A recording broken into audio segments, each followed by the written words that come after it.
This is not a Christmas. This is not a Christmas song. This is not a Christmas. This is not a Christmas song. Good morning. Rise in freedom. I'm Austin Peterson. You're watching and listening to the Wake Up America show on the For Liberty Network. It's Christmas, dang it. Welcome to the Wake Up America show. We're glad and thankful to have you here. We appreciate everybody who joins us live in the morning. Live. F it, we'll do it live. Christmas Day is coming very soon. You better watch out. You better not cry. You better not shout. I'm telling you why. Elon Musk is coming to kill bad legislation. He sees you when you're insider trading. He knows when you're awake. He knows if you've been bad or good. So be good for goodness sake. Oh, you better watch out. You better not cry. You better not pout. I'm telling you why. Elon Musk is coming to town. This is not a Christmas song. The Wake Up America show owes a great debt of gratitude and a huge round of applause for Nelson65. You'll see him in the Rumble chat. He helped us set up the show today. Thank you very much, Nelson. We're going to talk this morning about Elon Musk drawing first blood. They drew first blood with spending bill bombshell. The billionaire leads a rebellion against a bill aimed at keeping government funded through March. Many Congress members, especially on the Democratic side, were accusing Elon Musk of being at fault for the death of the bad bill. The no good, terrible, horrible bad bill. And we just really are grateful for Elon Musk for that. They say he's got too much power. He's the president in waiting. The Democrats are doing everything they can to try and drive a wedge between Elon Musk and Donald Trump, but it's not happening. No, God! It's not happening. It's not happening. Please, no. Hazel is watching. Good morning to my sweet little baby, Hazel. Good morning, lovely lady. This is not a Christmas. This is not a Christmas song. This is not a Christmas. This is not a Christmas song. Hopefully the internet will start to smooth out. It sometimes happens where it's kind of like choppy first thing in the morning. And then you have to kind of like dial it down a little bit and try and get everything working. But I think we're going to get there. I'm seeing a little bit of choppiness again this morning. I'll keep punching down. I can punch that bit rate down while we're live. And hopefully that will solve some of our problems. But anyways, we just have to keep going. Anyways, we're going to talk to Camelia Peterson this morning at 8 a.m. Central Time. Camelia is going to talk to us about the real science of water fluoridation. Everybody panic. Our kids' IQs. The IQs. I got some bad news. Many of you, your genetics are completely to blame for why your kids are idiots. Sorry, you came from bad. How about bad seed? Nobody wants to talk about that. Austin, that's not very nice. Be nice to everybody. Okay. Good morning, pineapple. Looking very good, very nice. Good morning, pineapple. Looking very good, very nice. Yes, RVolt24 says, audio's clear, but the video's choppy. Got to get out of JSETI. It's true. Jefferson City internet does suck. So if we've got problems with that this morning, hopefully you will bear with us. I'm seeing it starting to even out a little bit right now. We are in the green. I dialed that sucker down as low as I could to avoid overloading the system. So hopefully you guys will get a nice, clean, beautiful streaming experience. But yeah, we are working on moving. We're also working on getting a minivan. We're also working on getting pregnant for another baby, right? Steph, shh, don't tell Steffi. I replaced her birth control with sugar pills. Wouldn't that be funny if a guy I'm the type of guy to try and get his wife pregnant so she'll stay. You know what I'm saying? Just kidding. Good morning. Good morning. Everybody come on in and file in and sit down and join us. Cecilia H. is here. Nelson's here. Steffi's here. RVolt24. Robbie Thurman. Merry Christmas to all and to all a good night. It's time for the news. Announcements. What a wonderful way to start the day. Announcements. Elon Musk killed the bill. Is he the president in waiting? Here's what the MSNBC has to say. The world's richest dude, Elon Musk, effectively bought himself control over these United States. He spent $44 billion to turn Twitter into his personal propaganda outfit and promote Donald Trump. And then he went on to spend $250 million to help get Trump elected. He is now using that authority before Trump is even sworn in to unilaterally determine outcomes for the American people. Unilaterally. So Congress doesn't even get a vote. Elon Musk is the only vote. Congressional Republicans unveiled a short-term deal to keep the government funded through March 14th of next year. It was a last-minute decision to avert a government shutdown for the holidays ahead of this weekend's deadline. Not a government shutdown. No! What will we do without them? Who will audit us for our taxes? But they apparently forgot to ask Elon Musk. Why does every man on MSNBC look like a female lesbian? I don't think Musk has any idea what is Are actually there any other types of lesbians? Surprisingly, yes, in the transgender universe. in the bill. In fact, I feel quite certain of that. He urged his followers to use AI to summarize it for him. But he still spent the day whipping votes against it to his hundreds of millions of followers on the social media platform he owns. He tweeted more than 70 times against the deal to keep the government open, telling Republicans to kill the bill. And then once it looked like Musk killed the bill, Trump and J.D. Vance, do you remember them? Remember those guys? The guys that ran for office? Well, then they were like, well, they came out against it as well. Oh, I guess the train's leaving the station, issuing a hasty statement on social media and telling reporters that they now want a different way to fund the government. Would you support a clean CR? Well, what the president believes is we support a clean CR so long as it contains a debt limit increase. That's the position of the president, and that's what we're going to try to push for. Amen. Are you supporting a government shutdown then? Have a good night, guys. Thanks. Just to be clear, and we'll hit on this a little more, there's never any discussion of the debt ceiling in all of this. That just, they pulled it out of nowhere today. What do you mean? What do you mean? Because Musk got ahead of him. That's why. Because Musk sees the initiative. Yeah, see, Musk is the voice of the people. Vox populi, vox deis. But they're not afraid. Trump's not afraid of taking responsibility for a shutdown. Does anybody remember this? I don't want to do what you did. 20 times Chuck. you have called for, I will shut down the government if I don't get my wool. None of us have said. You want to know something? You've said okay, it. you want to put that on You've my... said it. I'll take it. Okay, good. You know what I'll say? Yes. If we don't get what we want, one way or the other, whether it's through you, through a military, through anything you want to call, I will shut down the government. Okay, absolutely. fair enough. And We I am disagree. proud, and I'll We tell you what, disagree. I am proud to shut down the government for border security, Chuck, because the people of this country don't want criminals and people that have lots of problems and drugs pouring into our country. So I will take the mantle. I will be the one to shut it down. I'm not going to blame you for it. The last time you shut it down, it didn't work. I will take the mantle of shutting down. And I'm going to shut it down for border But we security. believe you shouldn't shut it down. Thank you very much, everybody. I don't want to do what you Yes, did. thank you very much, everybody. Shut down Well, nice to see everybody. But don't forget to click the like button as you come on in and sit down. Our friend Kermode Bear went to go do something nice. He's on Santa's nice list. He went to forlibertyshop.com. He got himself some boxes of coffee, delicious coffee. Have you visited forlibertyshop.com, guys? Join us, please. Bless us with something. Can you bless me with something? Oh, gosh. Money-wise. Please. Can you suck it? What?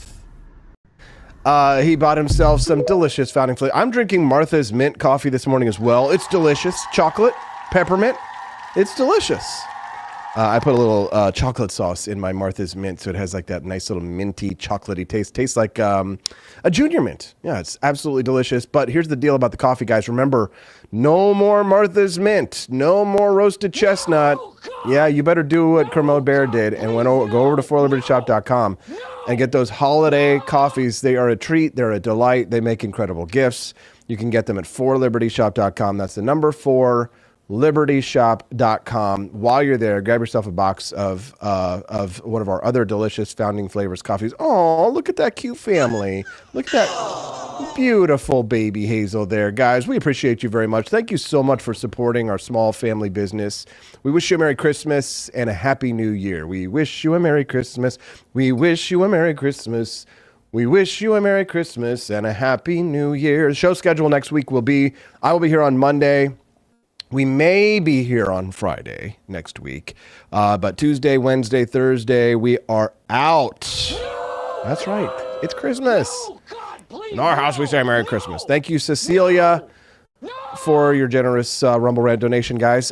Here's the deal. Real quick, one other announcement before we move on to the million billion clips and talking about what happened with the CR yesterday and all the pork that they tried to put it in and all this other stupid crap. We got demonetized on YouTube again. 3 months. 3 months in social media hell. And it, $300 is not going to make or break the business, but it's 3, 6, 9, you're talking about maybe 2 and we were hoping to grow more. So, we probably lose, if we're unlucky, we're going to lose, about, maybe $10,000 or $15,000 next, if we, got demonetized.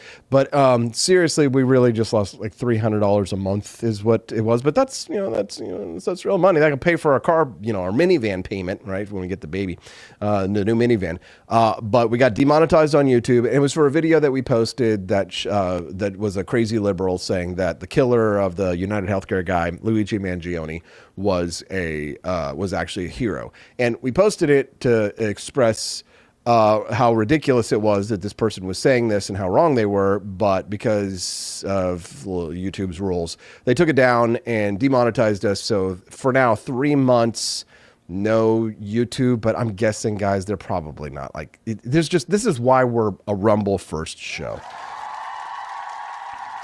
So I would like to ask for the holiday season, because honestly, January, February, March were going to be hard for us anyway, because usually nobody buys stuff, and it's just a lot harder to make money than for my industry. So I'd really love it if you guys would become either coffee monthly subscribers, like some, or become just monthly supporters of the show, even better. Go to wakeupamerica.show.com/support. Become a monthly supporter. Stand with us in solidarity against suppression of our views on major platforms. Stand with us on Rumble by giving Rumble rants. Rumble takes a little bit of those, but they deserve it and they've earned it. So Rumble rants are nice, but monthly subscribers is really where it's at, guys. And Rumble doesn't take a dime of our monthly subscribers. So if you're like a $5 or $10 a month subscriber through Rumble and you support the show, 100% of your Rumble subscriber money goes to us, right? Or you can go to wakeupamerica.show.com/support, because then we also get your data as well. I get your phone number so that Stephanie can call you guys. Yes, on the phone. L-Dubs, you going somewhere, brother? We're going to miss you. We'd love to have everybody stick around. Make sure you click the like button and follow if today's your first time watching the Wake Up America show. Dan Crenshaw believes that members of Congress deserve a $69,000 pay raise. Don't let us trade stocks. How about we'll just keep whipping ourselves. How about we don't make any money either? How about just cut our paychecks? We haven't gotten a pay raise since 2008. Even a COLA increase.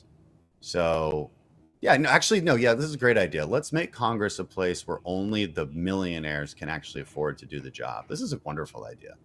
Why not? Don't let us trade stocks. How about Dan Crenshaw? Nah, he was cool for like 5 minutes until he turned into like Eye Patch McCain, neocon. It's sad to see. With a 4:15 a.m.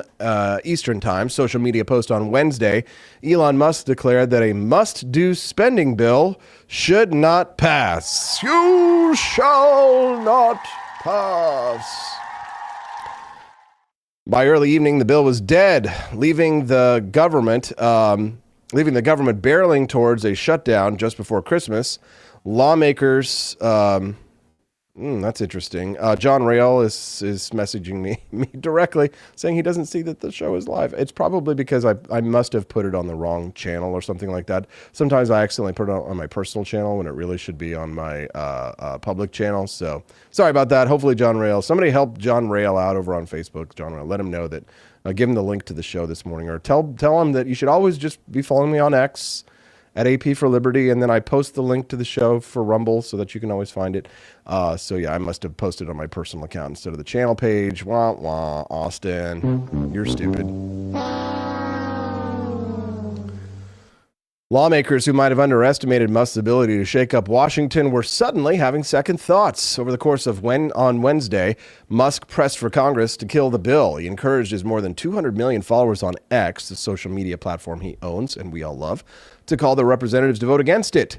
And he warned that Republicans who voted for it should lose their congressional seats in 2 years. He also said Congress shouldn't pass any more legislation until President-elect Donald Trump takes office, which would ensure a partial government shutdown until January 20th. Oh my God, no! Oh my, what will we do, guys? That's almost a whole month from now, guys. 30 whole days without our government. God, it would be beautiful, wouldn't it? Wouldn't you love to see it?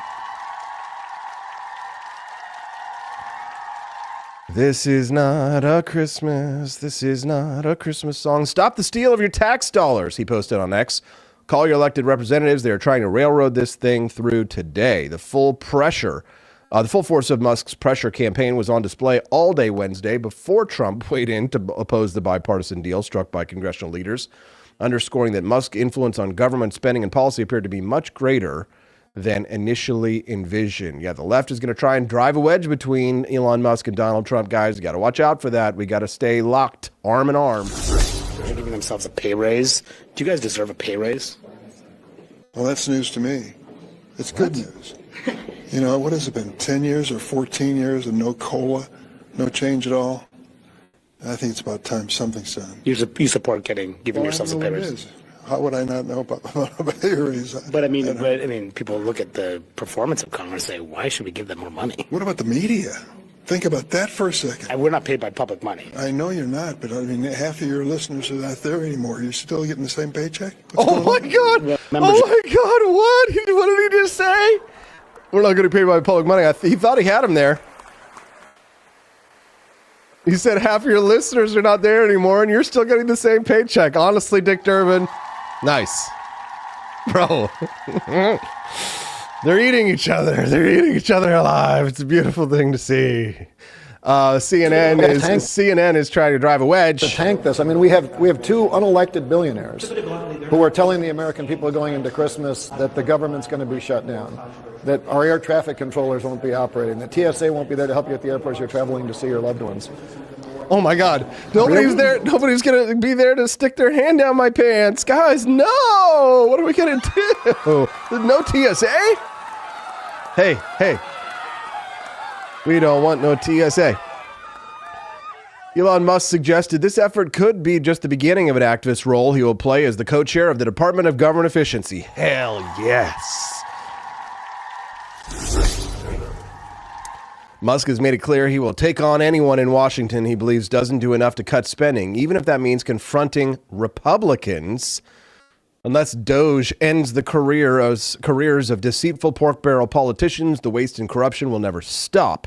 Therefore, there is no choice but to do so. I wish there was another way, but there is not. Yes. Elon.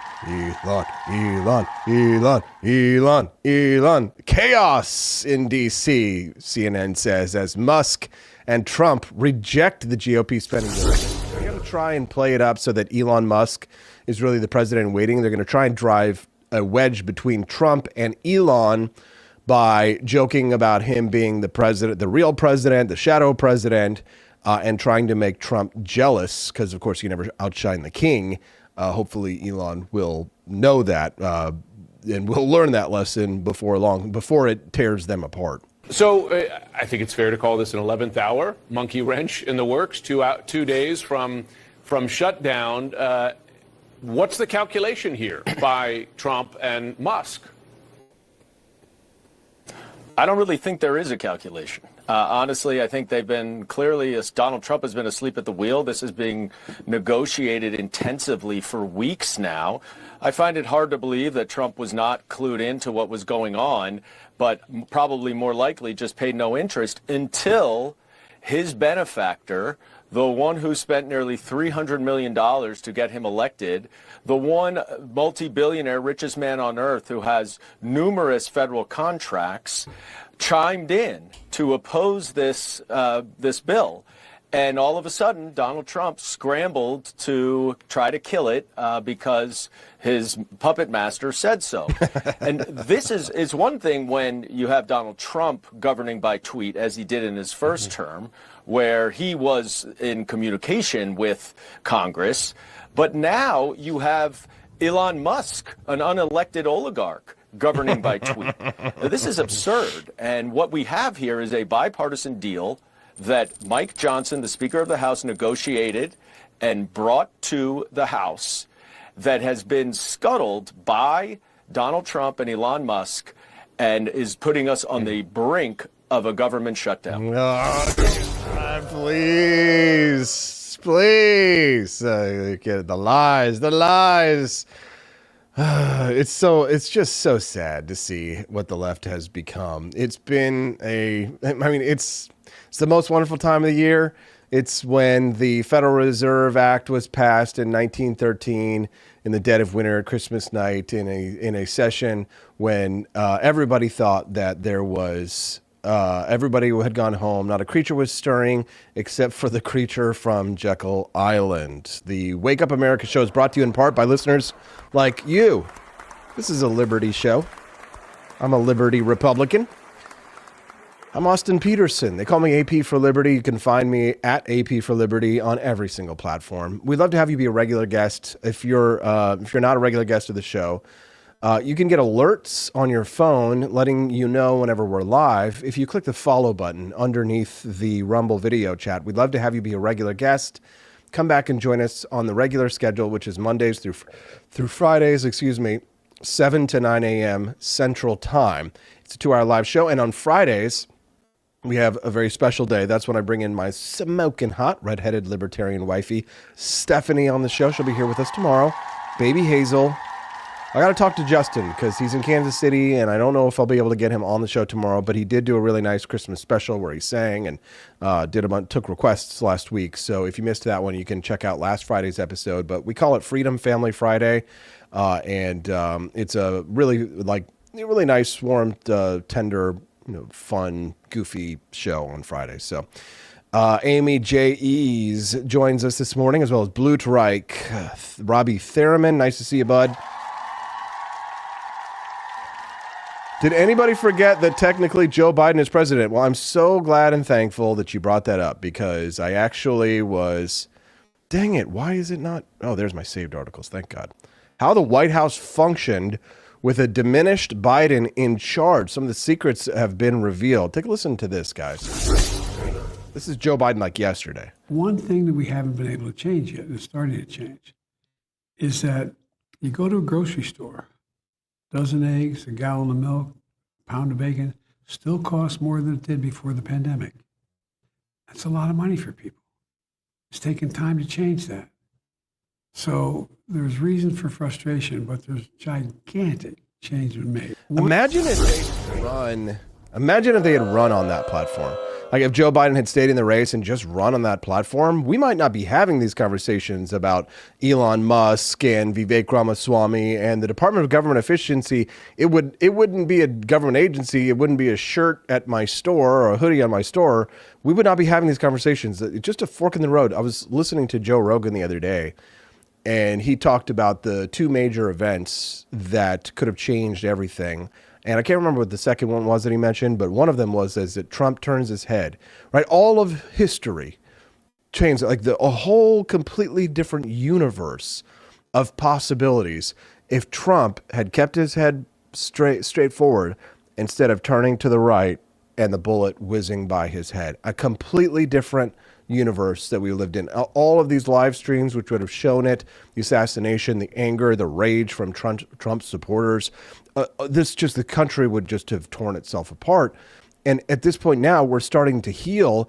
We're at the moment where Elon Musk is lifting up the rock and the critters are skittering, right? And everybody's like, we're hearing the right, the scream, like.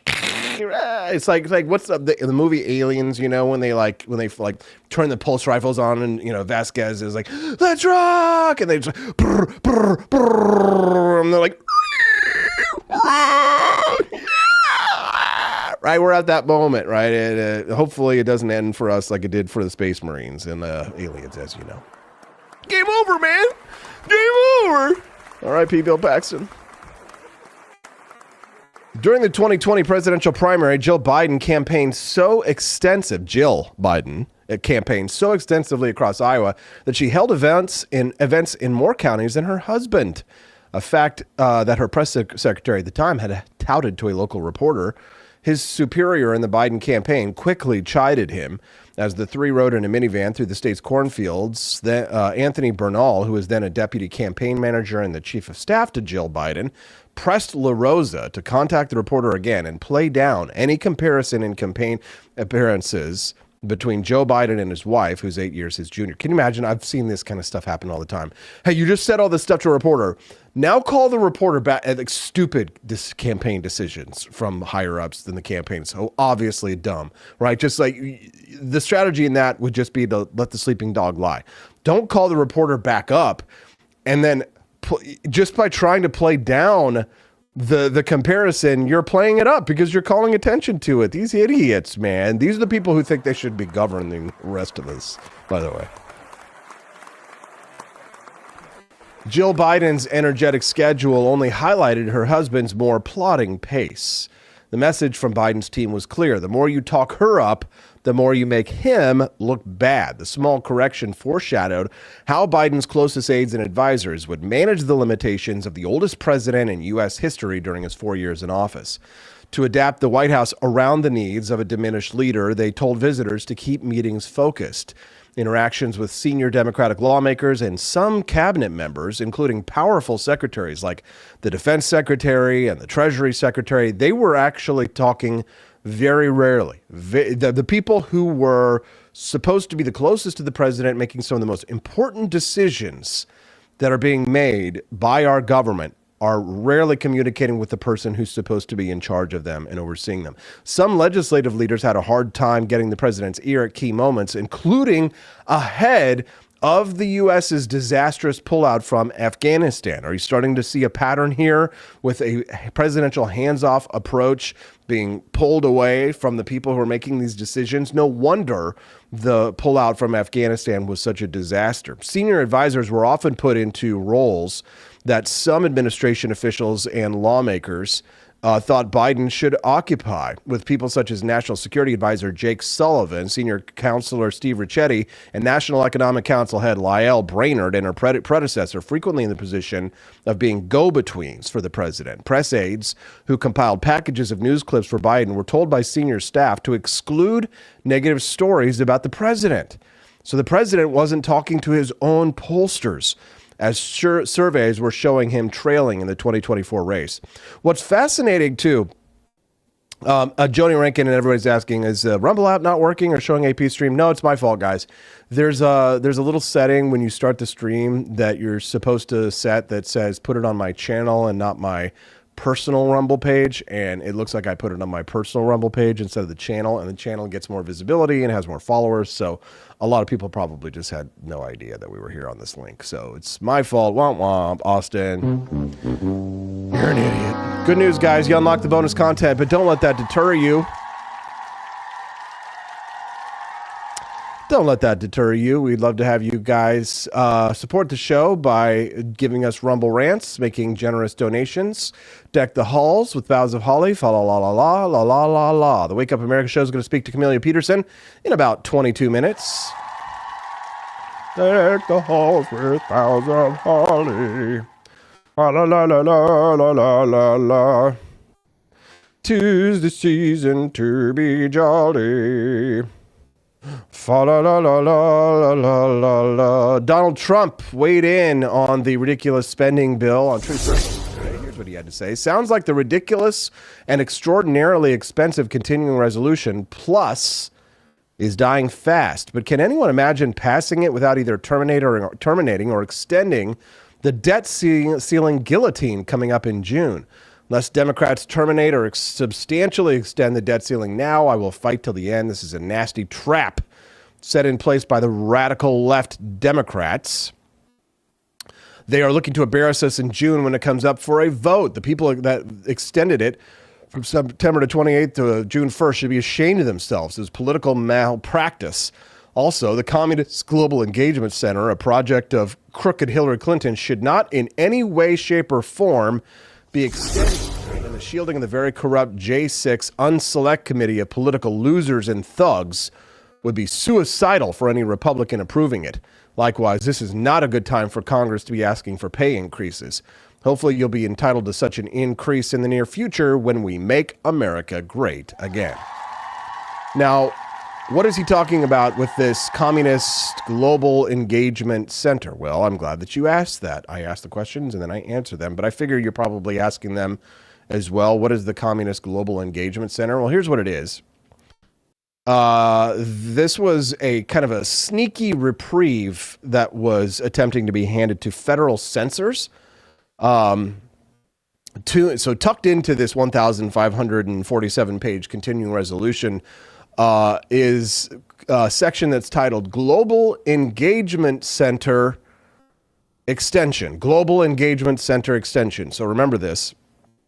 If not struck, so it basically would prolong the life of a key government censorship cog that had been ticketed for closure. So this was a government censorship group that was supposed to be ended, but this bill would have rescued them. So the State Department recently indicated their plans to shutter the GEC in a court filing.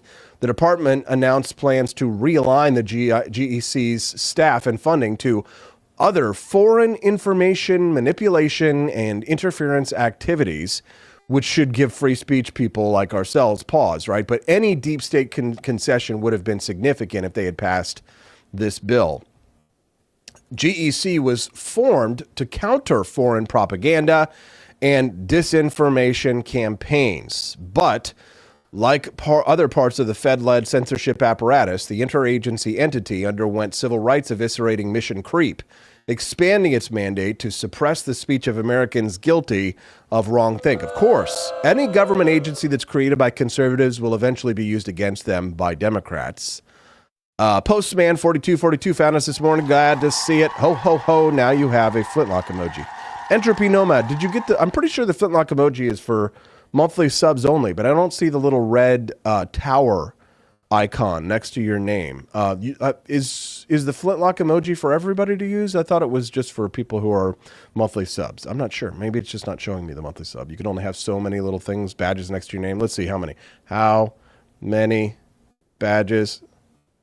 Badges. We don't need no stinking badges. Let's see. The video is on a different channel. Yes, it is. Oh, okay. Interesting. So you can have more than two. So Entropy Nomad, not a monthly subscriber on Rumble. But how did maybe I made the flintlock available for everybody. I don't remember. Anyways, it doesn't matter.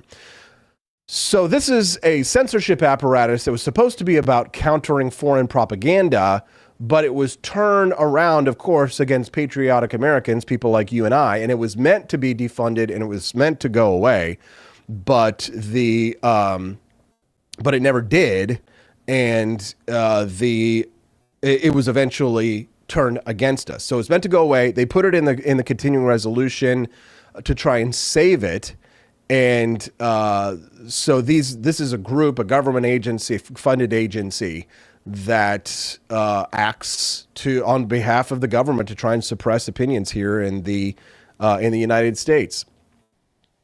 The evidence of this emerged in the Daily Wire's lawsuit versus the State Department, whose plaintiffs allege that the GEC, that's the group, that they're funding, promoting, and marketing of internet risk raters. This is called the Global Disinformation Index, and NewsGuard amounted to First Amendment violating censorship by proxy. Now, I remember these guys because I actually had contact with this group way back in 2013. So I still own a website called thelibertarianrepublic.com. I don't actively manage it really as much anymore. Sometimes people contact me and they'd like to get to publish an op-ed, and so we'll publish op-eds on there. I mainly use it for advertising purposes now. But back in the heyday, the Libertarian Republic was a really big news source for the liberty movement, and a lot of people would read it every single day. And so I got contacted by this agency group called NewsGuard. And, I looked into them. Their funding was kind of shady. It was like supposed to be this nonprofit, and they were supposed to sort of rate people. It was supposed to be like just kind of like this ratings agency for websites and news websites, or those that purport to be news websites. And they basically ask you questions about how you manage your editorials, what journalistic standards you use, et cetera. And in the beginning, it all started out as very above board seeming, where the questions that they asked were sort of, do you have a correction policy? Well, yes, we do. And some of the times I was kind of like, oh, this is actually helpful because it helps me to know what are good best practices for journalistic credibility and integrity. And, I've always been very open to my readers and my listeners about my biases. And I'm an opinion journalist, right? I write op-eds. Okay, I'm not a straight news reporter, but I don't really think there is such a thing as a straight news reporter. And I have a theory about this, having worked in the news business for a couple dozen years, that about the concept of straight news reporters versus opinion news reporters. Right? It's like most of the straight news reporters are really opinion, showing you their opinions, but they're doing it in a way that most people aren't really able to gauge or tell that they're getting an opinion. That's what's going on with like Reuters and AP and many of these other news agencies that purport to be straight news agencies, but they're really not. Thank you, Laura. She went to Jared's. No, just kidding. Laura from Missouri. What is it about my Missourians? They're so amazing. Love you guys. If you're from Missouri, I'll give you a special shout out today. Thanks for going to forlibertyshop.com and buying our delicious Founding Flavors holiday coffees, especially because they're going away, and when they're gone, they're gone. Make sure that you, Laura, don't forget, put a little chocolate sauce in the Martha's Mint, and it's just chef's kiss. You're going to love it. I can't wait to hear what you think about it. If anybody who's listening to me right now has bought any product at forlibertyshop.com, have you given us a review of your product yet? We appreciate it. It's like stacking up. Cecilia is doing all the work, guys. Don't let her be the only one. If you've bought a product from forlibertyshop.com, make sure that you log in with the email address that you use. Go to the product that you bought and scroll down and write your review for the product. Usually you'll get like an email, sometimes a text message asking for a product review. So please do that. That helps us to grow and to build our business and to support our small family, because Stephanie and Austin need a minivan and a new house. Think about moving back to Kansas City so we can get some internet, because there's just no internet out here. Okay, 15 minutes until Camelia Peterson joins us. I was talking to you about NewsGuard. So this is this censorship agency that was it was slated to go away, but it got in the last hour. This bill, thankfully, the bill died last night, and I'm sure they're going to do something else to hopefully get a clean resolution that deals with the debt ceiling and solves some of the other problems that they had in the bill. And we'll talk about some of the stupid things that were in there in just a few minutes. But specifically, this censorship agency was targeted at my website, thelibertarianrepublic.com. And in the beginning, it didn't seem malicious. They would ask, questions about journalistic ethics and integrity. By the way, even though I have biases and I'm open about who I am and what my opinions are, and that I do use legitimate sources for my news. Like, for example, I have the Wall Street Journal pulled up here. I even have the New York Times. Don't get angry at me. I try and get both sides of opinions and share with you. I always like to know what the other side is thinking, right? And share that with you. That's kind of what makes the Wake Up America show a little bit different from a lot of right-wing shows, is that I try and keep my wits about me and make sure that I'm not just confirming my own biases, which is why I think you're going to find the fluoride discussion with Camelia very interesting at 8 a.m., but we'll get to that. So this NewsGuard agency started out, didn't seem very malicious. And then the questions started getting more probing about how I conduct my business operations, like where my funding is coming from, et cetera, et cetera. And in some ways, it seems, it's legitimate, right, to ask, well, how is something like this funding? Well, it's through advertising. Well, where does your advertising come from? Well, it comes from multiple different sources. And, like the question of like how, as like an influencer or a newspaper magazine, how something is funded is, I think, a legitimate question. And it's why people call into question the Washington Post. It's owned and operated by Jeff Bezos. Right? And Jeff Bezos writes columns sometimes for the Washington Post, and you kind of know where he's coming from to some extent.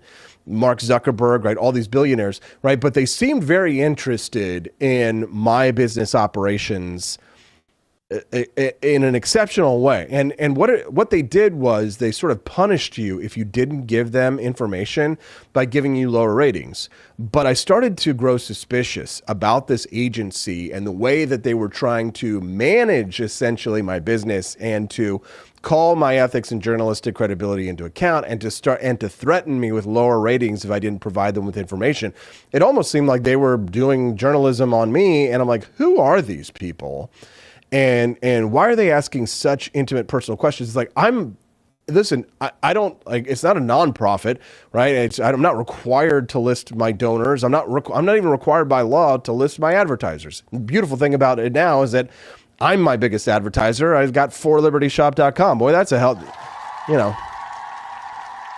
trying to think about what sort of like questionable ethics I could engage in if it was, Founding Flavors coffee. So I'm like, oh, maybe if I was just like, if I came up with a study, if I'd pulled a study out of my butt that said tea is going to kill you, so stop drinking tea, drink more coffee or something like that. I don't know. 4 out of 5 doctors say coffee will kill you or tea will kill you. Drink more coffee. So this NewsGuard agency, their questions got more piercing and probing. I started looking more into them, and I started to find out, doing my own research about the government ties of this NewsGuard agency and the threats that they make to journalistic outfits, people like us. Daily Wire sued the State Department, which was overseeing this nonprofit, it's this shady business where the government funds these nonprofit groups and essentially directs and controls them, even though they're really not supposed to. You take the king's coin, you sing the king's song, right? But the State Department, it was supposed to be about maintaining credibility of ensuring that foreign agencies, foreign news outlets that operated within the United States, that they were holding them accountable to ensure that the American people knew that foreign news agencies were trying to influence American public political opinion. But instead, what do? They go after people like me. They go after the Daily Wire, and they try and force us into a box. All of the conservative institutions, the libertarian institutions that are publishing and printing news and opinions that they don't like, NewsGuard attempted to crack down on them. And that's what everybody's talking about, this GEC, Global Engagement Center. This is the agency that was supposed to be shut down, but that some Congress people inserted sneakily in at the last minute. This is why all legislation, in my opinion, needs to be on the blockchain, right? Just like how Bitcoin is traded, and everybody knows how it works. We're going to talk about that and more with the lovely Camellia Peterson. Guys, you unlocked the bonus content. Thank you. Thank you for your support. I am begging you to bless me with something, guys, because honestly, January, February, March is going to be kind of scary. Because just all the money goes away. So help us get through the lean years, feast and famine. The famine is coming. Become a monthly subscriber, guys. Support the show. Help us stay live Mondays through Fridays, 7 to 9 a.m. Central Time. Help get me and Steffi into a house where I could build a studio and a family, and I could produce more content, more documentaries, more content like the content you're about to watch. Why central bank digital currencies would be a disaster. Support the show. Click like, subscribe. We'll be right back with Camellia to talk about water fluoridation, the science. We trust the science when we get right back. When we get back on the Wake Up America show on the 4 Liberty Network.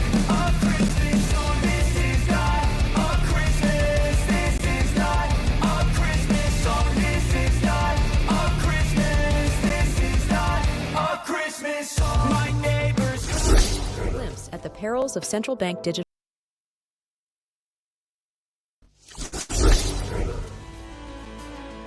Good morning, Rise and Freedom. I'm Austin Peterson. You're watching and listening to the Wake Up America show on the 4 Liberty Network. Some people had a hard time finding us, but for those who are the true fans, you will always know where to find me. I'm like Santa Claus.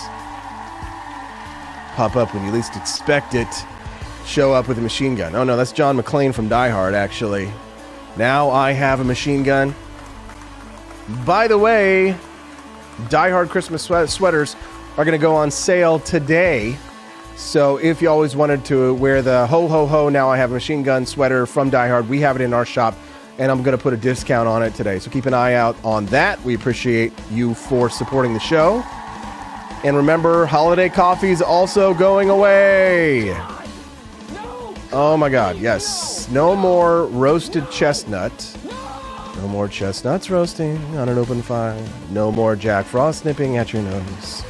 Doesn't it stink? I was saying this to Stephanie last night. Doesn't it kind of stink that, like, Christmas has all this beautiful music and you have all this nostalgia and this, you know, you're thinking about your family and your loved ones. I was talking to Nelson about this a little bit this morning too, because I was kind of just sad last night thinking about all the loved ones that I missed and lost, and, you know, maybe a misty eye or two.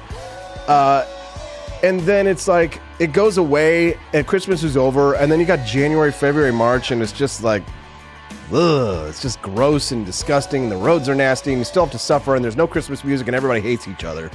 Maybe Camelia Peterson could speak to how. As a former Jehovah's Witness who never experienced Christmas properly, she probably still feels a little nostalgia for the season itself. Camelia, good morning.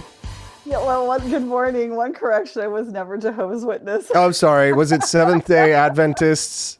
It was close to that. It was kind of, I tell people, like, that's the closest comparison, except for we didn't have a prophetess and we drink coffee and eat meat. Right. Good coffee and eat meat. Okay, got you there. Okay, so yeah, Christmas is a special time of year, so much so that, like, even though you didn't celebrate it growing up, you've taken on the tradition. You've taken on the holiday, right? There's something magical about it that draws you in. Yeah, I think that, you know, I mean, a lot of the traditions are beautiful. I'll tell you, like, the one part that I never liked about it was how commercialized it got. I didn't like all of the pressure that people feel to buy a lot of stuff and get, like, it can be really stressful for people. And you know, you hear all the time about, you know, the real reason for the season and all these kind of things. And I think that that's kind of pushed back against that, or trying to keep that at bay. But I do remember, you know, growing up and thinking, and even in my young adult life, that there was just something that we were missing in not having that kind of, that tradition in and of itself. Because I think that all of the things that are part of Christmas that people like the most, when you ask people what they like about Christmas growing up, like, it's not all the gifts and everything else. Those are not the things that stay in your memories. I'm sure, like, as you were talking about going through last night, thinking about it. Yeah, it was very special because when I was a little boy, we would have almost 3 Christmases because my family was so big then. And I guess what I was really just sad and upset about is that so many of the people that we spent those Christmases with are gone now. They've passed away. My Aunt Karen, this will be our first Christmas without her this year. And we always spent Christmas with Aunt Karen. And my Uncle Bobby, who passed away last year, another Christmas without him. He was my mother's brother. And of course, my mother was gone when I was 15 or 16. And the family kind of starts to break apart as you get older, right? As people pass away and pass on. And it's incumbent on us to keep traditions alive. It's incumbent on us as we become adults. The burden of, we always joked, like, you know, my dad is Santa Claus, right? And it's kind of like, when my father is gone, then I become the patriarch and the Santa Claus, like, to a certain extent, right? And I'm sort of, I'll admit, scared of it, right? Because it just means that you're alone, right? And that all the responsibility falls on your shoulders to keep the family together. And I don't know, there's just something, I don't know, not terrifying necessarily, but just sad about that. There's just something sad about it, you know? Well, and I think too that it takes a great deal of intentionality to keep those things going, right? And especially in today's age, I think that is more difficult because there are so many things to distract us. And it's so easy to just sit down and get lost in all of the Christmas stuff that's on our little computers in front of our faces, right?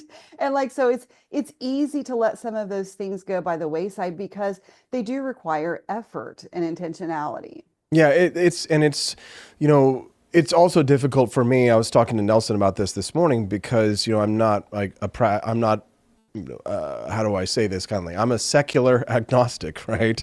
And so some people get angry at me for celebrating Christmas. Well, you can't celebrate Christmas and all that. I'm like, but it's like after I walked away from the faith portion of it, I remember fondly some of the things about the church that I really loved and appreciated. We talked a little bit about this, like the music and being with my family, holding my mother's hand, being with my grandmother and grandfather, and they really loved. I mean, my grandmother and grandfather when every time the doors were open, they were in church.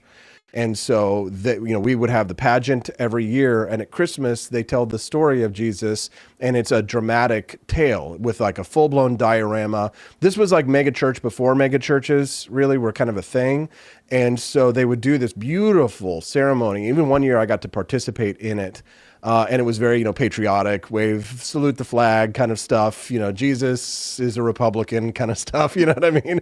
But I still look back on it fondly because my grandma was always in the church choir. She always sang, and she was always in the church choir. And like everybody now almost in my family is gone. And I think about my daughter and what I want for her. And we kind of have, Stephanie's background is Jewish, right? But they weren't like super practicing. But it's like, what will I teach my daughter? What traditions will I keep for her? I want her to experience the same things. I saw some people the other day who were kind of like, so they were like libertarians. They were like, and like, I got no beef with like Connor Boyack, but they're like, don't lie to your kids about Santa Claus. Oh, well, you can lie to your kids about God. Okay. So you can't lie about this, but you can lie about that. Right. So yeah, you got your eyes blown back open, but it's kind of like, my imaginary friend is as good as yours. I just lost every viewer. I was going to say, well, you're just ticking everybody off this morning. I know, but it's like, like, don't get mad at me because I choose to celebrate Christmas tradition, because what I find to be powerful and emotional is the people that you celebrate it with. It's about, to me, it's about loving your family. It's about the tradition of coming together and of also being kind to your fellow man, right? And it's about like, it is about peace on earth, goodwill towards men. And that attitude to me is what I think is the important tradition that I will carry on to my children. I mean, you saw how everybody acted the other day when I posted about how I was looking for a church. And everybody just completely missed the point, right? Like it's deliberately, of course, right? So it's kind of, it's hard to maintain these traditions now, especially when we are so divided in such a way, right? It is. And my girls and I were just talking about this the other night, because obviously we've not really done this long enough to have really established traditions around this particular holiday. And so, we were talking about what are the things that we want to do. And there's sort of things that we've kind of like accidentally fell into doing routinely, right? But then when we were having this little conversation on Twitter, and Justin and I were talking about the music part of things, and he talked about everybody around the piano singing. He wished that, he had a piano there at the farmhouse and whatever that was. Anyway, so I was like, you know what? That's what I'm going to do. My girls and I love to sing together, and we're not intentional about it. And we don't do it often enough. So that's something that we are going to do. Like I have tons of books that have, Christmas songs in them. We can do that.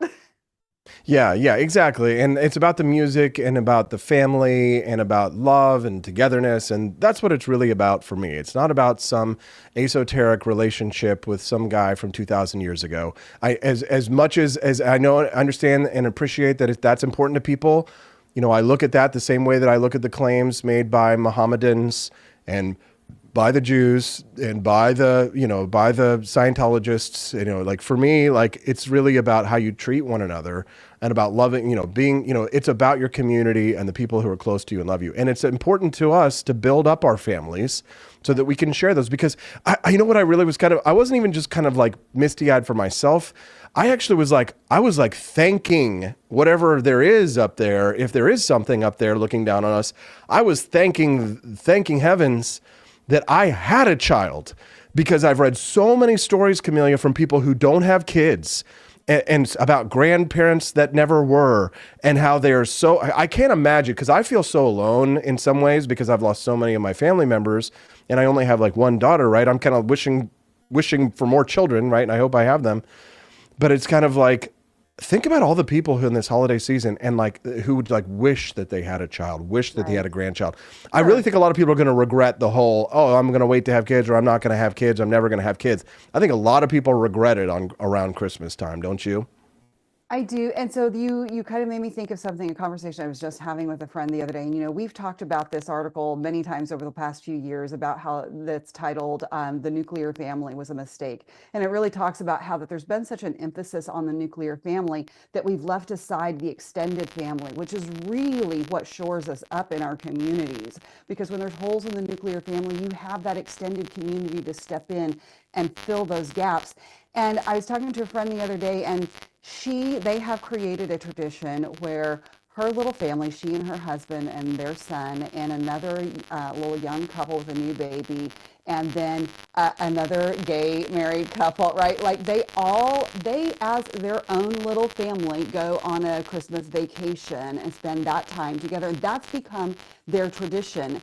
And I think that that's, when we talk about what the family looks like and what our traditions look like in this day and age, I think that that's the key is that, when you don't have that large extended family or your family is all over the country, you can't get together, you have to be intentional about creating your own community and traditions because you need those people. Yeah, no, for sure. And I'm really thankful too for the kind of community that we've built around this show, Camellia, because yesterday, Brad and I were talking about the Liberty Tour of Washington, D.C. We were, in the planning phases for it yesterday, and I was just like, oh, man, I know if Joni goes, she's going to love it. If Liz gets a chance to make it, we're all going to have so much fun. I mean, we had a blast. Remember when Matt Unruh and Robin came down and Quest and his family, and we all went canoeing in Missouri?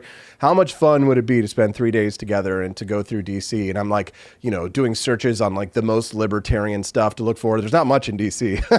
But we are coming up with some surprises and some things. Because the thing is the truth is that if you do not build a community, if you do not build a family, it doesn't get built for you.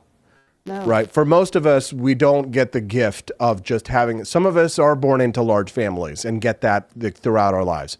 For most of us, if we don't procreate, if we don't build communities, and if we don't do like what we're doing here by trying to build like networks and friend groups, then I mean, imagine if it was just you and your two daughters. You'd be glad you had it. But think about all the wonderful friends you have, Camellia. Think about Neil and Tony and Joni.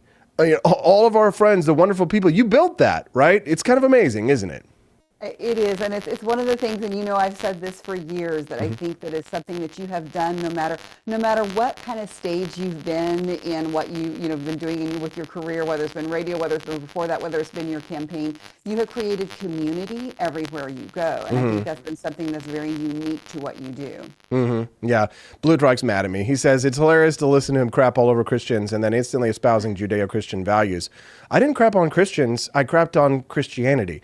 The people themselves are perfectly fine, wonderful people, upstanding members who hold typically to good values that I agree. He says, and then you're instantly espousing Judeo-Christian values. You want the values while rejecting the origin of those values. Absolutely, right? It's kind of like I'm throwing out the baby and keeping the bathwater, right? So I don't have to believe in someone's metaphysical claims to believe that their ethics are valid, right? It doesn't matter what the origin of those values were. Things are correct no matter what they are. It's like I was having this conversation with John Miltimore the other day about like, doesn't justice and don't our rights presuppose a piece of paper, right? The freedom of speech did not originate with the Constitution.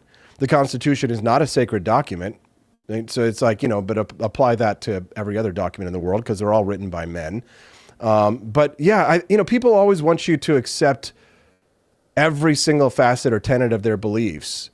And then they say, well, you can't believe that murder is wrong if you don't also believe that, the three wise men visited Jesus on Christmas night, right? And it's kind of like, no, I'm perfectly capable of separating and cherry picking and suggesting that Judeo-Christian ethics and values are morally superior to other values and ethics systems typically around the world.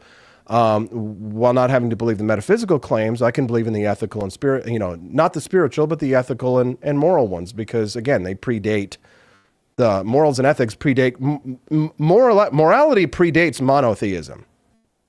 I agreed. Like, yeah, we could go down this rabbit hole, but oh my gosh, yeah, no, I think that's fair, and I think that you could also say equally of any religion or faith or tradition around the world throughout history, there are going to be parts of it that are maybe not so likable, right? And not so righteous. I think that, we could even pick things out of Christianity, that would fall into that category. That's a whole other thing. And like maybe, we could also talk about the myth of fluoridation being I was just about to comment on your teeth. I know you want to get off this conversation. I was noticing how bright and shiny and healthy and white your teeth were. Chameleon, I was just wondering, are you a big fan of drinking fluoride? Because I do. Actually, I've been buying fluoride in bulk and taking giant tablets and dropping it into my water, right? It kind of fizzes up and you just... Okay. Yeah, it's about 90% fluoride to 10% water. And see, look at those beautiful teeth. Well, listen, they say that could cause, brain damage in children. There it is. No wonder I don't accept, the metaphysical claims of my neighbors. Yeah, no. I have been on a well most of my life, so well water. Interesting. And yet your teeth look healthy and strong. Talk to us a little bit about fluoridation, Camellia. This article in the Wall Street Journal, what the science actually says about fluoride in drinking water. Are you concerned about the water that you drink that's not from home? No, well, from home, no. I'm not from home. I think that, when I'm not from home, I don't worry about how much fluoride is in my water or not. I think it's like a lot of things that it's probably only bad for you if you are consuming it in, like 90% large portions, right? It's like anything else. And so I don't worry about it. Have I always maybe had questions about drinking it all of the time in your water, in everything that you consume? Maybe so, because I don't know, I'm not even sure that it's naturally occurring. Like how do they decide what the quantity is, right? And what you would naturally get. But, I do, when my girls and I go to the dentist, we do get the fluoride treatments and whatever. And so I know the article that we were reading, the science is kind of mixed on it as far as the returns. They do think that there could be some health risks for children, but at the same time, they've also proven, benefits as well. I don't, honestly, I don't think that I really understood before reading this. This is not something I've ever really dived into. I have lots of crunchy friends who have, right, who feel very strongly about it. But I don't think I really knew that there was an effect from ingesting it internally. I guess I just always assumed it was because you were drinking it and you got it on your teeth in the process or something. I don't know. It's a lightning rod of controversy. Public health officials are sparring over these conflicting studies, weighing the benefits and risks of fluoride, especially for young children. Most everyone agrees it is important for our dental health. The question is how much fluoride we need to protect our teeth without risking possible cognitive harm. Fluoride mineral, it's part of Earth's crust. It exists in all water and in many foods. In much of the country, extra fluoride gets added to public drinking water. It's also in toothpaste and other dental products. Amy J.E.'s asks if I add fluoride to my seed oils. Absolutely. Best listeners. Yeah, Amy's so funny. We got to get her into our tight circle of friend group. She's funny. She lives in Colombia too. Oh, really? Yeah. Okay, cool. So here's the thing is that, when you talk about fluoride naturally occurring, I think that's the question is how do you know what's enough, right? And so, and if it's naturally occurring, is it why do they add it to municipal water sources? Is it because it gets taken out in the process of treating the water to begin with? I don't know. Those are the questions that pop into my mind when I think about why you have to add fluoride back into the water. No, it's because it really is interesting because if you think about it, it's really teeth socialism. That's what I call it. And I probably shouldn't call it that because then more people will actually support it, Republicans and Democrats. Oh, socialism, we love that. But it's teeth socialism, right? It's a way of paying for the costs of the community. It's a way of it's a preventative care. And since we have socialized medicine to a great extent in this country, not fully and entirely, but we're getting there. It's the question of, is the cost to fluoridate the water supply lower than the cost that would be imposed on the community from the healthcare burdens of people who do not brush their teeth or take care. The one thing I learned, Camellia, and I'm going to sound like another elitist, arrogant son of a bitch here, very condescendingly, is that we learned from the pandemic is people don't even wash their goddamn hands. They don't. They're filthy, disgusting. You know, you go to the, like I was saying, go to the Home Depot. There's a pandemic. It's my right to cough all over people's faces and all this kind of stuff. It's like, you know, so it's teeth socialism.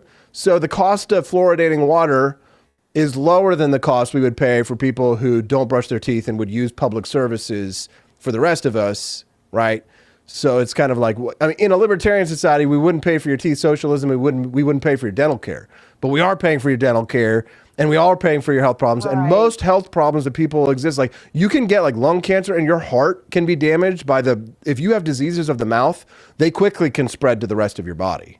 Sure. Oh yeah, 100%. Yeah. And this is the question for everything, right? This is the same rationale we use for making laws about gambling or about drug use or anything else, because we say, oh, well, if these people make these poor decisions on their own, the rest of us are going to have to pay for it. Therefore, we need to legislate the morality of what they're doing. Moral right? hazard. You know, like you just like, it is just, it's like you could just go down that road for forever. Yeah, no, for sure.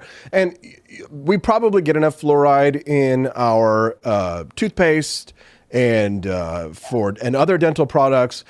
I guess the real problem is, of course, we're talking about paternalism over the poorest in our society, who may not have the best hygiene or brushing habits, or, you know, be able to visit dentists and things like that. So if they have fluoridated water at a minimum, then it might prevent some cavities or problems that they may have later in life.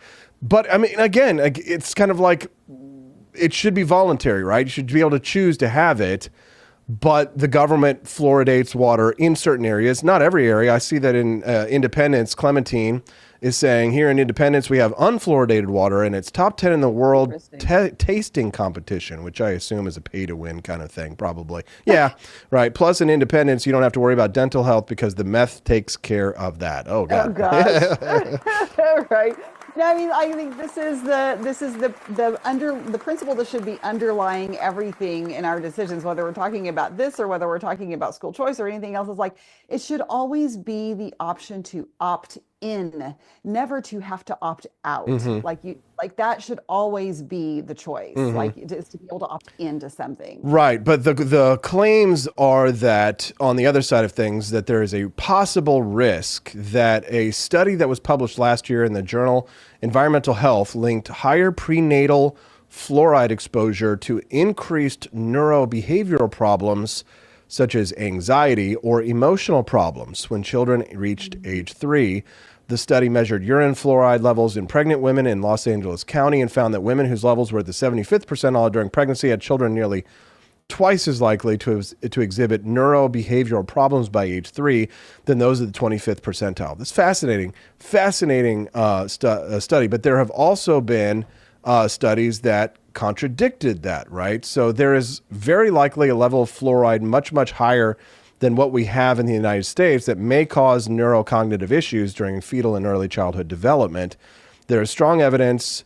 There's no strong evidence that is happening with the levels of fluoride in public drinking water in the U.S. So the thing is that the study showed that if you had elevated levels of fluoride, then you would have problems, but that there's not a lot of strong evidence that in the United States that we have over fluoridation in the water supply. Right.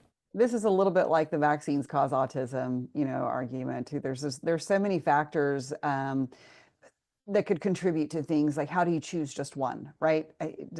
I don't know how you even do that. I mean, there's certainly correlations that you can, narrow down. But unless you're kind of looking at, like, I think really the only way that in a study like these that you could have any kind of semi-accurate gauge of whether or not that's a significant factor is if you are looking at like a number of contributing factors and tracking those across all your participants in order to see if that really, if that's really it. Maybe it's a lot of things. The CDC recommends children use fluoride toothpaste starting at age 2, and to avoid accidental ingestion, children younger than 6 should use no more than a pea-sized amount. Yeah. For pregnant women, using toothpaste with fluoride should be safe for the fetus, and all of that. Other scientists say concern about fluoridated water is misguided. Everyone benefits from fluoride at the level that we have in the U.S. community. Water fluoridation, that includes pregnant women and infants, says a scientist at the University of Washington. That's a pediatrics professor. This says that infants' teeth are mineralizing in the jaw, even when they aren't yet visible. So exposure to fluoride affects how the teeth eventually develop, making them stronger and more resistant to cavities. Boy, it's a tough one, man. But it's kind of it's interesting because you'll see in some of these counties where you have more crunchy granola moms, and they'll have like measles outbreaks and stuff. It's kind of Camelia, how much more time do I have with you, or do you have to get out at any certain time? I have to get out at 8:30, so we have a few. Okay, we got a few more minutes. So I know that you are really sad to hear about the latest news that Missouri lost a candidate that we had for Secretary of State. Camelia, do you want to tell this story, share the story with our listeners, and I'll try and pull up the picture here? It's just a sad day, right? I honestly would not have known about this because this person had blocked me, and I finally muted. I found out you can mute people because now with Elon changing the rules, you can see the block stuff. Mm-hmm. But people send me her stuff, and so that's how I found out the very good news that former Secretary of State in Missouri candidate Valentina Gomez Noriega is now decided that Missouri does not appreciate her enough, and they just don't know what they're missing. And so she is going to give Texas the opportunity to vote for her for Congress. Oh, wow. What an opportunity. Right. Setting her sights higher this time. It just is. It probably gets a little bit more personal for me here in Missouri because she literally got her start and started making her waves at some events that I hosted. So, it's a little bit personal, but also she just kind of made a mockery of, the campaign. Well, she got supported by Matt Gaetz. I mean, how could you get more MAGA than that? I mean, sorry, I know a lot of people love Matt Gaetz. I don't love Matt Gaetz for a few different reasons. Yes. And I will tell you something. I cannot say who or no details. I talked to somebody just a few days ago who actually served in the House of Representatives in Florida with Matt Gaetz. And let's just say I'm not wrong. Okay. Well, we'll have to take your word for it since you won't out this person for us. I can't out them, but my instincts and my opinions about him are not necessarily far off. Okay. Good to know. Good to know. But I mean, I was kind of laughing because my buddy, Kenny Webster down in Texas, he is a host on one of the biggest radio shows on the Gulf Coast in Texas. He's in Ron Paul's district, and he's kind of like one of us. And he's kind of like, hey, wait a minute. We don't want this girl. We don't want her from Missouri. I was like, she's not from Missouri. She's from back to New Jersey. She's New Jersey, and it's like out on Long Island and New York and all that kind of stuff. I laughed really hard too because somebody posted a picture because here's the whole thing. The whole reason for her popularity is just because simps, right? Oh, it's simping males. It is so funny because they're in the comments, the poor thirsty soy boys, right? I mean, they're just like, oh, I know you're going to do great wherever you go. And also if you happen to be driving back through Missouri, hey, I'm 27 and I'm single. Oh God, no. So cringe. And I'm sorry, and I was trying not to be too mean to some of the guys who were commenting in your post on it, because yes. I try not to be too mean. But when people when they're saying oh, I liked her post, but this is a little too far, I'm thinking, here's the deal. If you're saying that you just liked what Valentina Gomez posted, you are really betraying what brain you're thinking with, and it's not this one, because the stuff she said is just literally low IQ stupidity. Mm-hmm. I mean, it's just moron level thinking. And so Sorry, if that insults you because you appreciate your post, you probably need to reevaluate maybe your own. No, I know. No, it was all about. It was all about like sex. They think she's sexy, but it just goes to show how terrible it is out there for people who are in the dating scene and stuff like that. Because I like the person who posted underneath Valentina Gomez, and they're like, yeah, she's hot if you think Dylan Mulvaney is hot. Oh my gosh. I sent that one down to Kenny. I think they're going to talk about that on the radio today. I'm sure they'll have a lot to say about it. But Texas doesn't like carpetbaggers any more than Missouri does. We sent her packing. Now she's their problem. Unfortunately, I know they're not happy about it. But I hope she doesn't take up energy away from like a good insurgent candidate. I know. And here's the thing. I would say she has no chance, but we do kind of have a tendency to send these classless, crass women to Congress. And like they get out there and they're basically, it's just, I'm trying to watch my words. But anyway. Shouldn't they just stay home and make babies, Camellia? And stop causing problems for all of us? Like, people love to simp over conservative women and stuff, and especially like the Anna Paulina Luna and all that kind of stuff. But like, shouldn't these women really be like, following the courage of their convictions and staying home and shutting the hell up? Yeah, Anna Paulina Luna, who was going to vote yes on the continuing resolution, but because Elon called her out on it, now she's going to vote no. Like, whatever. Okay, right, now we know. Now we know the caliber of your principles and thinking, and just, like... Simps, boo. But hey, you know what? I would just like to say, I feel like pretty big stuff because Chad Prather liked a couple of my posts, including one of the ones about... Look who's a simp now. Look at Camellia. She's a little hot. No, honestly, I was like, who is Chad Prather again? Oh, yeah. Camellia, very funny. Hey, we love ya. Merry Christmas. We won't see you next week. Merry Christmas, We'll see you the week after Christmas. Have a good one. Okay, have a great day, everyone. Thanks very much. Peterson, everybody say goodbye. This is not a Christmas. I'm going to take a quick break. When we get back, the squirrels are turning into carnivorous killers. They've never seen it before. Research from the University of Wisconsin and the University of California shows that the squirrels, no longer herbivores, are eating meat. Hide your wife, hide your kids. Squirrels are coming. We'll be right back. It's the Wake Up America show on the 4 Liberty Network. Lives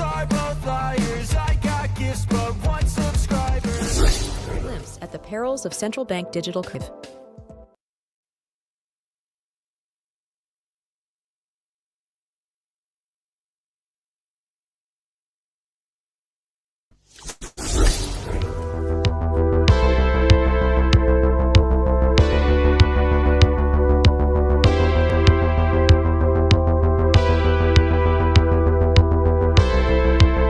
Are you tired of the strange radioactive effects of leftist culture?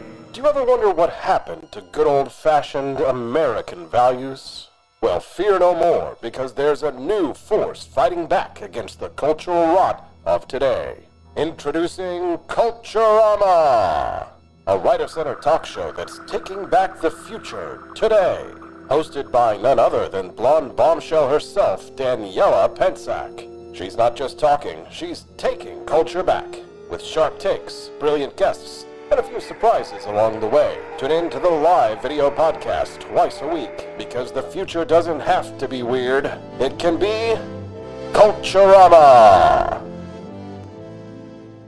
If there wasn't going to be somebody who was a fiery champion of liberty, somebody who would get out there and who would be aggressive, and if they wouldn't do it with more fire or passion than I had, then I would go and I would fight this battle for us. I've fought for the principles that we all share. Parties tend to be secondary to me. We're here because we believe in the principles of liberty. I am not a perfect messenger, but I think I'm a damn good one. This is a replica of our first president's flintlock pistol. You have my full support, my respect, and my gun.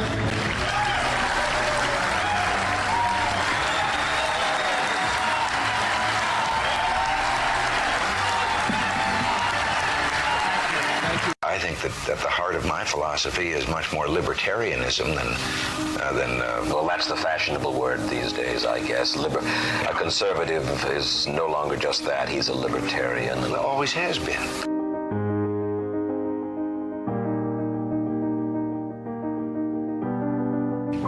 Yet any time you and I question the schemes of the do-gooders, we're denounced as being against their humanitarian goals. They say we're always against things, we're never for anything.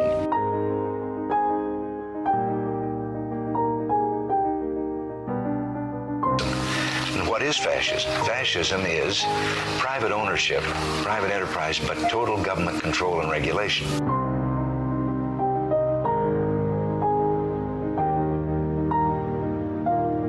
Well, the trouble with our liberal friends is not that they're ignorant. It's just that they know so much that isn't so.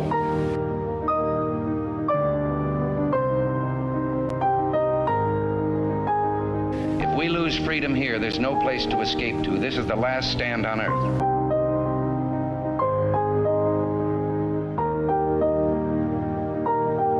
This is the issue of this election. Whether we believe in our capacity for self-government or whether we abandon the American Revolution and confess that a little intellectual elite in a far distant capital can plan our lives for us better than we can plan them ourselves.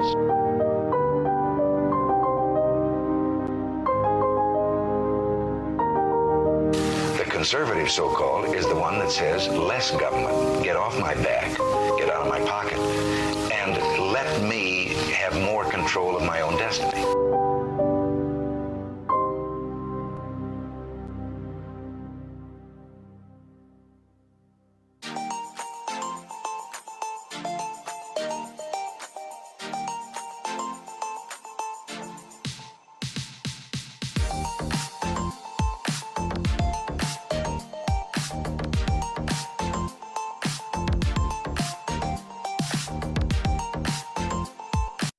Do you hate the deep state? Do you reject the Antichrist in all his ways? Do you believe that aliens controlled LBJ to assassinate John F. Kennedy? Did you know that the shot can put chemicals in you that will make you more sensitive to 5G? Do you love America? Do you want more freedom? Do you like smoking hot red-headed libertarians? Then the AP for Liberty shop is for you! Check out all the awesome new merch and have a happy new year! Fight the deep state, reject the Antichrist. Visit AP for Liberty shop and get your patriotic merchandise now, or the deep state wins.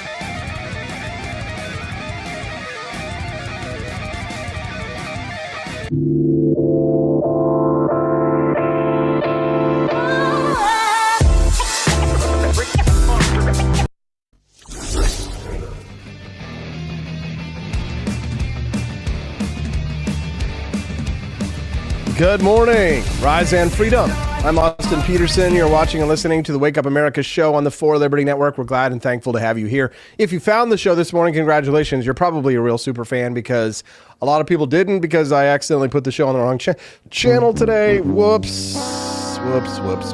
Glad you're here, though. Please do click the like button and subscribe to the channel if you do find us somehow. And it looks like, it's on the wrong channel. That's what it is. All right.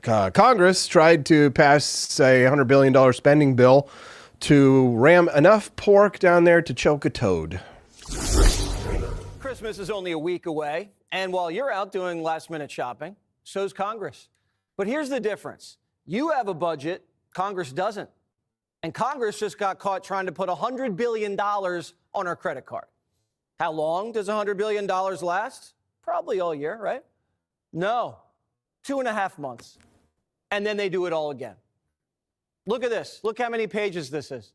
It's 1,500 pages. They released it last night. We're supposed to read it and vote on it today. But no one read it, except us. They tried to write in the law that no one's allowed to look at Congress's emails. So if I get a subpoena, you get a subpoena, we have to hand our emails over. But Congress, if they get a subpoena, they don't have to. So if Trump wants to investigate the January 6th committee to find out what happened, you can't see the politicians' emails. If Nancy's texting Paulie P. about investment opportunities, no one's allowed to see it. Congress just tried to write a law that puts them above the law. I thought no one was above the law. Didn't they say that all last year? Congress is also funding a censorship program. They're giving money to the State Department to censor things that they don't like online. Yeah, things like the libertarianrepublic.com, they tried to do it to me. We're funding Congress to take away our free speech. And remember, vax mandates. They're back. Congress is funding more vax mandates. You know, for the next pandemic. The section of the bill is called Pandemic Preparedness. Gain of function, you know, the risky experiments that flew out of Wuhan and killed 1 million of us. Congress is trying to fund gain of function research. Yep, they're calling it bioweapon research here. Democrats yesterday not pleased to see the outcome of the bill. One Democratic lawmaker had this to say. I was literally moments ago in an elevator with some Republican members who are fuming about the fact that Musk is inserting himself into this conversation and that the threats over... Remember, it's not just Musk. I mean, you have to understand, we, the people, are supporting Elon Musk and what he's doing. And so he can't do anything if we weren't going out there and calling our congressmen and women and getting involved in this process. All he did was tweet. Nobody has to listen to him. Nobody has to call their, no constituents have to call their congressman and tell them to vote no on this bill. They don't have to do what Elon says. We're following him voluntarily, not through mandate. Right? He's not like we don't work for Elon Musk, but Congress does work for us. Over Twitter. Oh, I'm sorry, X. The threats over X, to primary them, to come after them, so privately at least, they've had it. They've had it with people like I'm sure Musk. that many of those Republicans are. I think she's telling the truth here. I think there are a lot of Republicans on Capitol Hill. And think about all the Republicans. Think about even the ones you like, right, that you think are probably really good. They're probably many of them, not all of them, but many of them putting on an act. Right? A lot of the Republicans that you think are your friends and that like make these public pronouncements or who will read the riot act to these liberals in congressional hearings, and you're seeing the clips on the news and you're like, oh, they're fighting for us, for we the people. As soon as the cameras turn off and as soon as they're in private with each other, and when you see their actual votes on legislation, it's always like much worse than you would believe. But most people don't actually check the votes to see how they vote on certain bills. Most people don't do that. They just, if they pay attention at all, they're just paying attention to the news clips they're seeing or what they're seeing online. So they think, oh, this person's on my side. But a lot of Republicans who make big headlines and you think are on your side, I promise you that as soon as those cameras turn off, I have seen politicians go from on, they call it turning it on, right? You turn it on, cameras are here. Hello, I'm Austin Peterson. I believe in economic freedom and personal liberty, and I will fight for the liberties of each and every one of us, for free speech and for toleration and for Christian principles of this country of which I believe, and family values. And then the camera turns off and they're like, God, somebody grab me I'm going to need a liter of whiskey tonight. The good kind. Top shelf tonight, guys. Top shelf. None of the cheap crap here. I had to lie to my constituents all day long.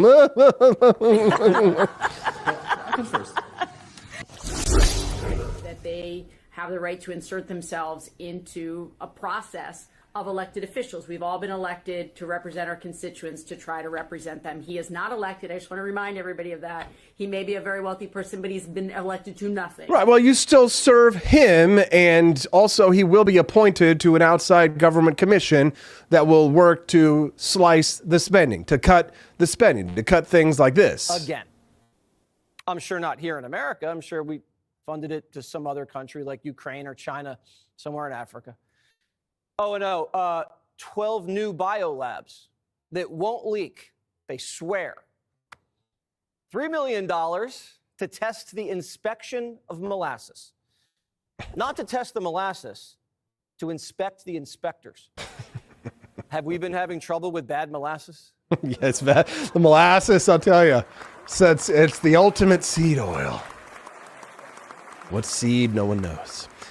Burnt Toast Space Girlfriend joins us this morning, and she made a generous donation. Thanks, guys. Thanks to everybody who's made rant donations this morning.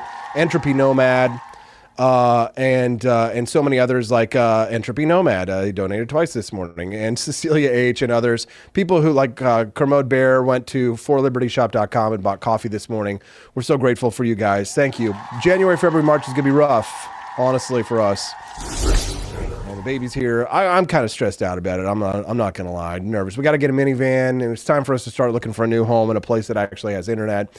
And so there's a lot of challenges, a lot of pressure. We want to have more babies and things like that. And January, February, March is kind of like when everything slows down and people stop spending, and so the shop goes down and like profits go down. We just got demonetized on YouTube yesterday, which is not like a huge deal or anything like that, but it's like an extra $300 lost monthly, right, that we could use to, pay our employees and to try and buy a minivan, pay, a minivan payment or things like that. So I'm a little nervous about the next few months. So all those Rumble rants that you guys are making, the purchases you made at the shop, thank you very much. Trying to like squirrel it away so we can make it through the lean months to make it to the feast next year. The squirrels turning into carnivorous killers. I'm not joking, guys. Hey, stop. You thought that if you're standing around in Missouri, especially on the Missouri State University campus in Springfield, beautiful morning, you wake up and it's absolutely beautiful. The sun is rising. The birds are chirping. The animals are running around. The bunnies are mating, and the squirrels in the trees chittering. And everything is beautiful. And you think, as you look into the tree and you see that the squirrel has a nut. And so you're relaxed and calm and everything is normal until you realize that it's not a nut in the squirrel's hands. No, it's meat. Meat. Oh my God, it's meat. Everybody panic. Evolution works in mysterious ways. Sometimes it creates specialized carnivores with sharp teeth and claws. Other times it turns seemingly peaceful plant eaters into opportunistic hunters. Scientists have just documented the latter in action, discovering that California's ground squirrels, supposedly harmless seed gatherers, have developed a taste for meat and the skills to obtain it. Hide your wife, hide your kids. The squirrels in Southern California have gone carnivorous. In the eye-opening study, researchers observed the squirrels actively hunting and eating other mammals, specifically California voles. It marks the first evidence that these supposedly vegetarian animals regularly engage in predatory behavior. This was shocking, says the lead author of this study, Jennifer Smith. Smith leads the long-term ground squirrels project with Sonja Wild of the University of California in Davis. We had never seen this behavior before, Smith continues. Squirrels are one of the most familiar animals to people. We see them right outside our windows. We interact with them regularly. Yet here's this never before encountered in science behavior that sheds light on the fact that there's so much more to learn about the natural history of the world around us. Yeah, I've seen videos sometimes of like horses where they will like randomly eat baby chickens, and I've seen cows do it as well. Supposed vegetarians, and they turn into meat eaters. They thought that it had to do with maybe an iron deficiency, but take a look here. See this? Look at this. Look at this. This is a squirrel thought to be a vegetarian eating meat. There it is. Delicious meat. See, they realize that it's good for them. But what will this mean for the evolution of squirrels? Look, there it is with the vole, the squirrel engaging in hunting behavior of other mammals. So even the researchers, they were initially skeptical of what they were seeing when undergrad students first reported the hunting behavior. Postdoctoral research fellow Sonja Wild from UC Davis, California, was dubious. She says, I could barely believe my eyes. From then on, we saw that behavior almost every day. Once we started looking, we saw it everywhere. Here, take a look. The squirrel biting the head off of a little vole right there. You can see, a little ground. The sudden emergence of this hunting behavior coincided with an unprecedented surge in the local vole population. Analysis of data from the citizen science platform iNaturalist revealed that vole sightings in 2024 dramatically exceeded all records from the previous decade. Interesting, reaching levels never before documented. This remarkable abundance of potential prey appeared to trigger new foraging behaviors in the squirrel population. So the meat was there, it was plentiful, and the squirrels decided to eat it. It's eat it, yeah, eat it, yeah. Don't you want to feed it? So there you go. Squirrels. They're eating the dogs. They're eating the cats. Thanks so much for tuning in to the Wake Up America show, guys. Love you. If you were able to find the channel today, you're a special person. You were persistent enough to try and find us here. Wake Up America show brings you 5 days. We tried to bring you 5 days. Yesterday I was off. 5 days of beautiful, amazing, incredible live streaming news, content, news, opinions, interviews, jokes, comedy, music, special guests, musical guests. It's a fun variety show. You don't get it anywhere else. So click the like button if you haven't already, and head to forlibertyshop.com if you haven't, guys, and stock up, because, guys, I'm serious. When that Christmas coffee is gone, it's gone. And if you haven't tried the Roasted Chestnut Delight, now's your last chance. Go to forlibertyshop.com, head on down, click on Roasted Chestnut Delight Coffee. That price includes shipping, guys, and it's ultra premium. It's super delicious. Martha's Mint Coffee, I'm drinking it this morning. Put a little chocolate sauce on it. Maybe enjoy it with a lover. The Wake Up America show is brought to you by me and my lover, my beautiful wife, Stephanie Peterson, who will be joining us here tomorrow. I don't have my sexy sound in here anymore. Actually, wait a minute. Hold on. I do have a sexy sound. Wake up, you sexy bitch. It's time to sin. My wife, Stephanie Peterson, joins us live on the show tomorrow morning for Freedom Family Friday. Maybe Justin, if I can figure out where he's at. And then my little sweet baby Hazel Rose will also be with us as well. Bonus baby content to be unlocked tomorrow. Visit forlibertyshop.com on the way out. Like I say, exit through the Grift Shop, and we'll see you guys right back here tomorrow. Merry Christmas on the Wake Up America show on the 4 Liberty Network.